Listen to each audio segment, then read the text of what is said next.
મિત્રો, ન્યૂઝ 7 ઇન્ડિયામાં આપ સૌનું હાર્દિક સ્વાગત છે। દુધાઈ ગ્રામ પંચાયત છેલ્લા 10 વર્ષથી જર્જરિત હાલતમાં 6 વર્ષથી નવી ગ્રામ પંચાયત મંજૂર કરવામાં આવી, પરંતુ ગ્રાન્ટ ફાળવવામાં ન આવી। મૂળી તાલુકાના દુધાઈ ગ્રામ પંચાયત છેલ્લા 10 વર્ષથી જર્જરિત અવસ્થામાં ગમે ત્યારે પડી તેવી સ્થિતિમાં ઊભી છે।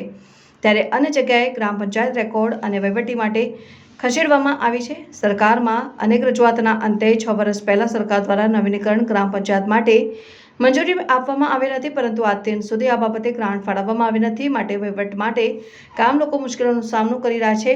આ ગ્રામ પંચાયત ખૂબ જ જર્જરિત હાલતમાં ઊભી હોય ગમે ત્યારે મોટો અકસ્માત સર્જાવાની ભીતિ ગામ લોકો સેવાઈ રહ્યા છે।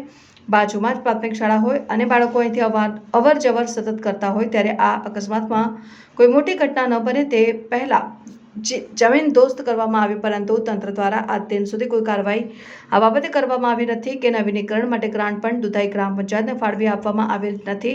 ત્યારે ચોમાસું નજીકમાં આવે છે ત્યારે ગમે ત્યારે મોટો અકસ્માત સર્જાવાની સંભાવના છે અને માનવહાનિ પણ થઈ શકે તેવી ભીતિ ગામ લોકો અને દુધાઈના આગેવાન રામગોભાઈ કરપડા સેવી રહ્યા છે। તેઓએ જણાવ્યું હતું કે રાજકીય ઇશારે ગ્રામ પંચાયત માટે ગ્રાન્ટ ફાળવવામાં આવતી નથી।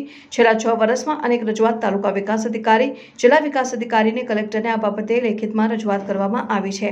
હવે કોઈ જાનહાનિ થશે તો આ બાબતે તંત્ર જવાબદાર રહેશે અને હાલ ગ્રામ પંચાયતનો વહીવટ અન્ય જગ્યાએથી છેલ્લા 10 વર્ષથી થઈ રહ્યો છે, જ્યાં કોઈ પણ સુવિધા ન હોય, માટે ગ્રામજનોને પરેશાનીનો સામનો કરવો પડી રહ્યો છે। તો તાત્કાલિક નવીનીકરણ ગ્રામ પંચાયત માટે મંજૂરી સાથે ગ્રાન્ટ ફાળવણી કરવામાં આવે।